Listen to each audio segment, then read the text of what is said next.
Здравствуйте, мои дорогие! Это канал «После смерти сына. Дневник мамы». Сегодня 100-й день со дня ухода от нас моего младшего сына Ивана.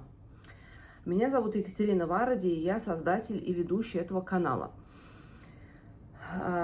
Скажу сразу, к сожалению, у меня не работает микрофон, поэтому я постаралась выключить кондиционер, говорить погромче, поставила ближе видео. Я очень надеюсь, что вы все услышите. Сегодня у нас был длинный день. Мы переезжали из Брюсселя в Марианские Лазны на машине. То есть мы где-то в районе обеда загрузились всем нашим цыганским табором. И дорога заняла где-то 9 с лишним часов с учетом остановок. И уже практически ночью мы приехали в Марианские Лазны.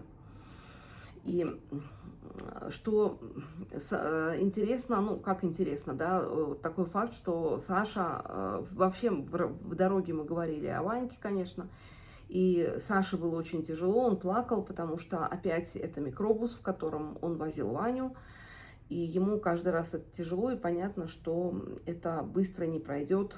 Я не знаю, может быть, придется продавать эту машину, потому что каждый раз мучиться так, это, конечно, очень тяжело.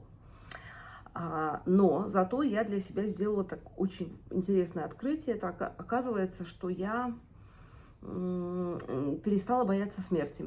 И не потому, что я не люблю жить или не хочу жить, а потому что за прошедший период я стала относиться к смерти совершенно по-другому.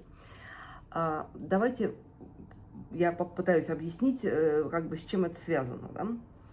Ну, и такое немножко, я уже рассказала вам о дне, но вот первая эмоция, которой я вошла в отель, поставила вот фотографию Вани, иконы, поставила цветы, все как обычно. И вдруг поймала себя на ощущении, что мне кажется, что и в Карловых Варах, и в Брюсселе Ваня был с нами, а сюда как будто бы он еще не дошел. То есть вот как будто бы вот у меня ощущение, что его здесь пока нет. И я стала думать, вообще, с чем это может быть связано, потому что я сама действительно поймала себя на этом. То есть это не то, что я вот придумала, чтобы вам рассказать, чтобы было интересно, а просто я подумала, боже мой, как интересно. Вот какое-то ощущение пока пустоты. Но пока я уже пробыла тут пару часов в номере, оно уже улучшилось. Но я, знаете, как могу это объяснить? Намоленным местом. То есть я везде с собой вожу фотографию Вани. Вот эту вот. Дома она у меня стоит, где иконы, там я молюсь, там я разговариваю с Ваней, я прошу его о чем-то, рассказываю, как прошел день. То же самое я делаю в гостинице. И не знаю, вот те, кто люди неверующие, они, наверное, с этим еще не сталкивались. Вот это вот такое понятие намоленного места. Если вы обратите внимание, когда вы в храм входите, даже если вы неверующий человек, я помню, что я же поздно пришла к вере, я вот это всегда ощущала, даже когда ходила на экскурсии просто в разные храмы, в еще неверующем состоянии. Было такое, что ты приходишь, даже если нет никакого богослужения, и народу мало, или вообще никого нет, то ощущение все равно присутствия, что ты там не один, то есть какое-то странное ощущение, вот как будто бы другое пространство. И с чем это связано? Даже, в общем-то, по-научному можно объяснить, с тем, что энергетика людей, которые приходят туда, они приходят туда помолиться, излить свою радость, горе, печаль, канал, они пытаются выстроить канал связи с Богом, и вот эта энергетика, она сохраняется. В принципе, эту энергетику можно физическим образом замерить. Физики этим занимались, они уже пришли к выводу, что, например, есть информация, предположим, информация о ссоре хранится, вот если ты в комнате поссорился, то эти излучения, вот эта информация, вот это вот колебания, они сохраняются в помещении до 3 суток.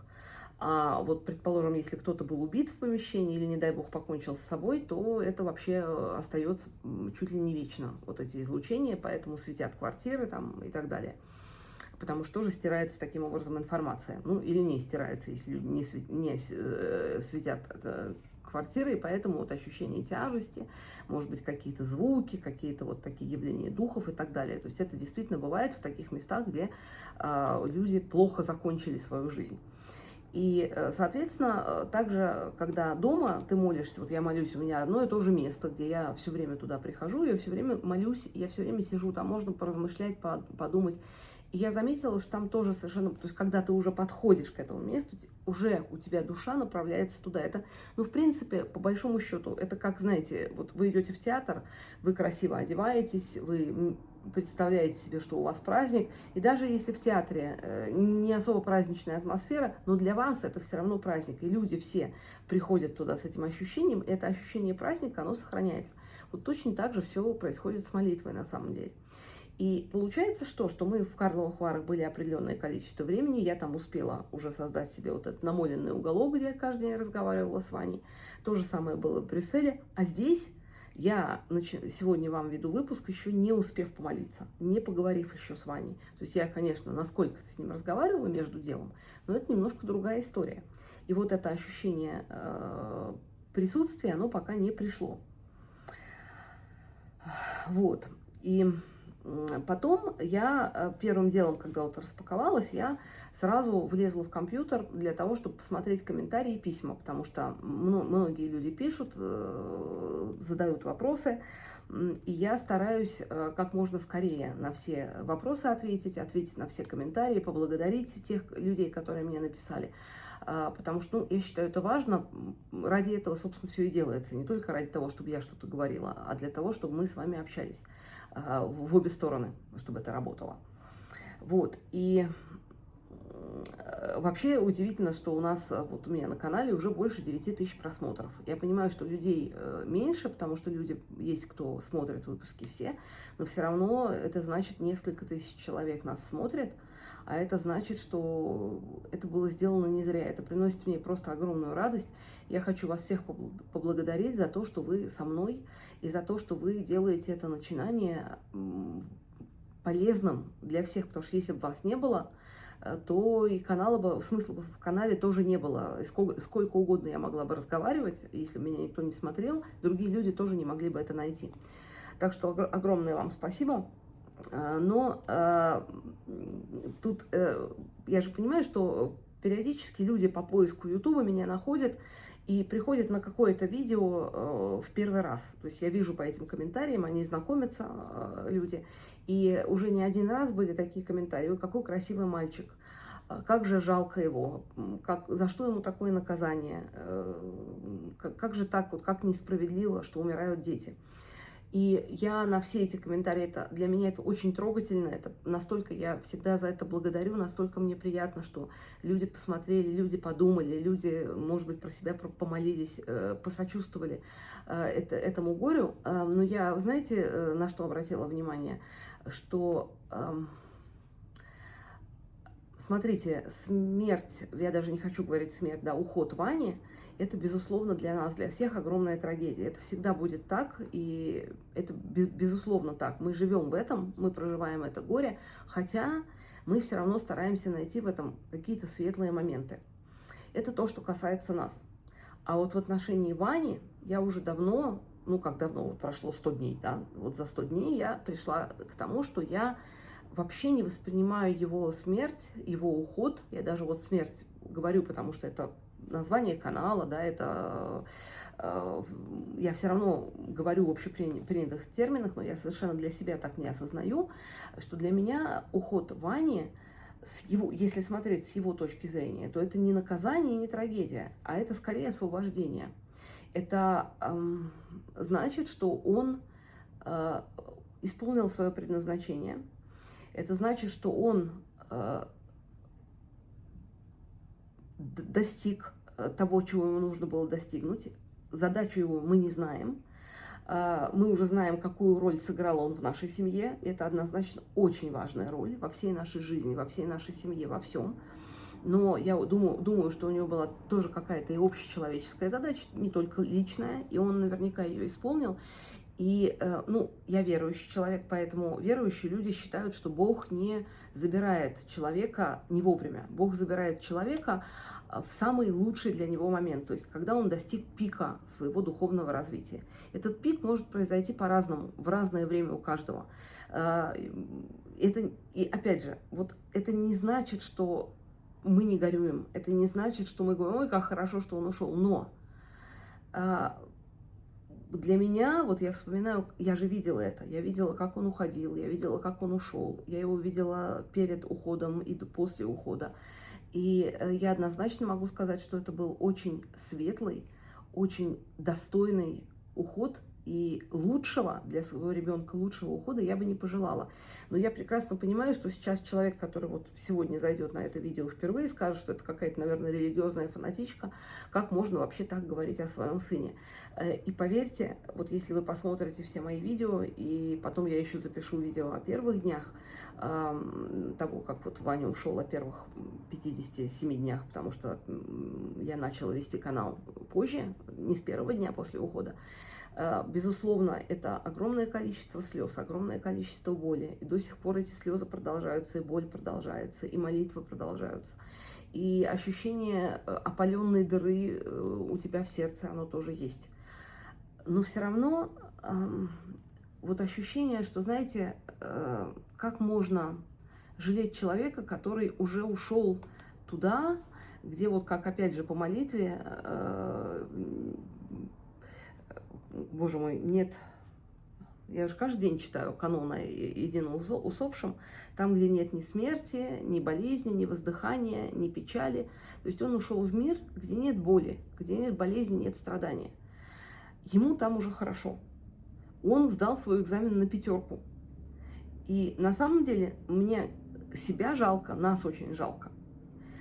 Потому что мы остались здесь, и нам этот экзамен еще предстоит. Нам нужно научиться жить без него, понять, какая перед нами стоит задача, и эту задачу выполнить так, чтобы потом достойно прийти к нему. Вот есть такая молитва: «Даруй мне, Господи, христианской кончины, безболезненной, непостыдной, мирной, и доброго ответа на страшном судище Христом». То есть доброго ответа на страшном суде.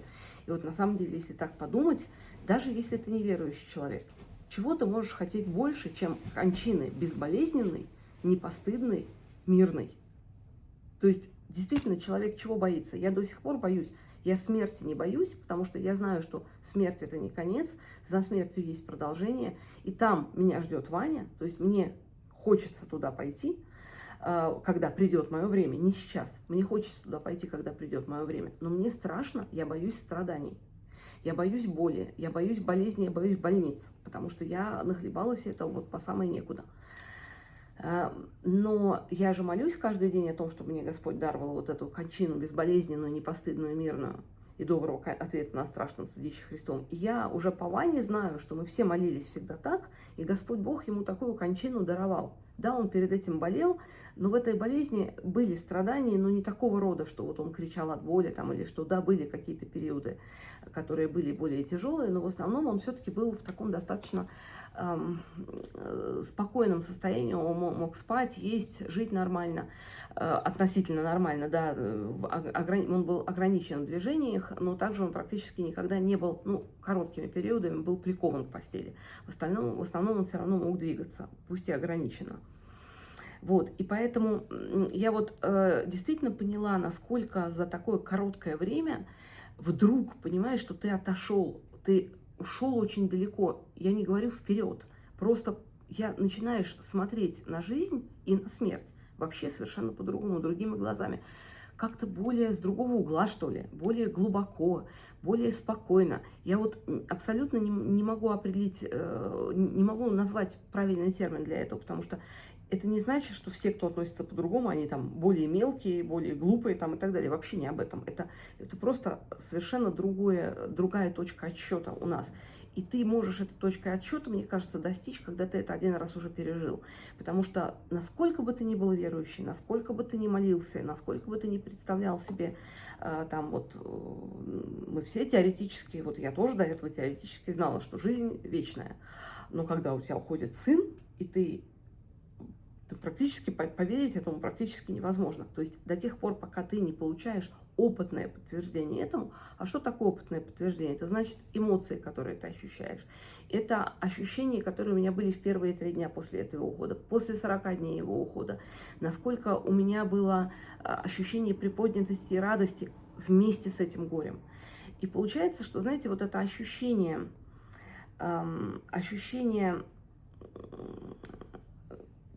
ну, во-первых, оно же не полное, да, вот это отсутствие страха смерти. Я, безусловно, очень боюсь ухода Саши. Я за него очень боюсь, потому что он мой ребенок, и нет ничего более противоестественного, когда ребенок противоестественного, чем когда ребенок уходит раньше родителей.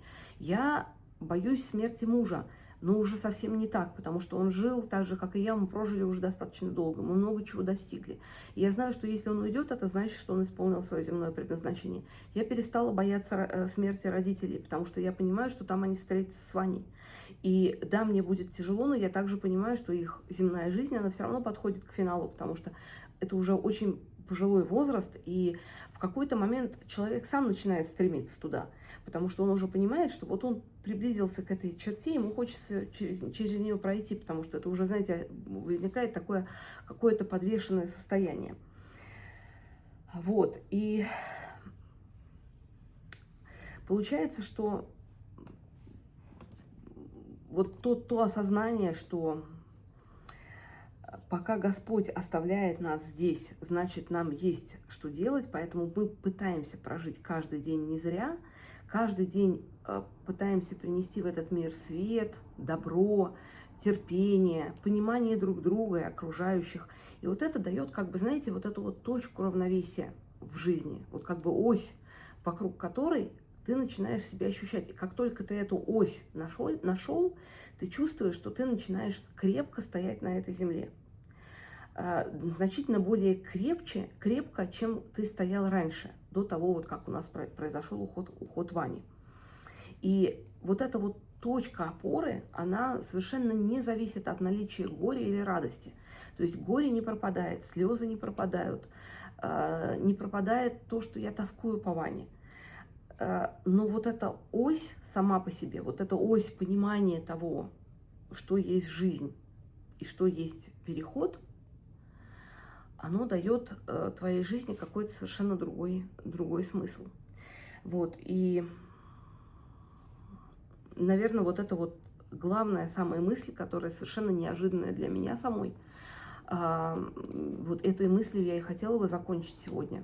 И пожелать каждому из вас послать, во-первых, свою любовь, как всегда, сказать, что я вас очень люблю, я очень тем людям, которые сейчас переживают потерю, я очень сильно сочувствую. Я молюсь о вас каждый день, о тех людях, которые ко мне приходят на канал и со мной делятся своим и слушают меня. Я молюсь о вас каждый день и желаю, чтобы вы все нашли вот эту точку опоры и точку равновесия как можно скорее. Потому что эта точка опоры и точка равновесия, она помогает увидеть свет и увидеть цель своего существования постепенно, как бы трудно это ни было. Потому что я знаю, что есть люди, которым намного труднее, чем мне. Потому что у меня остался муж, у меня остался сын, у меня остались родители. А есть матери, которые потеряли и мужа, и сына, или дочь, и остались одни. И, безусловно, у них есть свои какие-то наработки, или они пытаются их найти. И у меня огромная просьба к вам. Оставляйте, пишите мне, оставляйте, если возможно, какие-то комментарии. Не только потому, что они помогают. Да, они, безусловно, помогают другим людям найти наш канал и обрести помощь. Но потому что на самом деле, если я читаю что-то о том, что мне вы пишете, о том, что вы используете для этого, какие-то молитвы или, наоборот, какие-то, может быть, дела помогают вам отвлечься, я с огромным удовольствием об этом расскажу, безусловно, не разглашая вашего имени, не разглашая никаких персональных деталей, потому что я думаю, что это может помочь остальным. Дорогие мои, спасибо вам огромное, что вы со мной. Я вам желаю всего самого-самого хорошего, больше света, больше тепла и больше радости, даже на фоне горя. Всего вам доброго.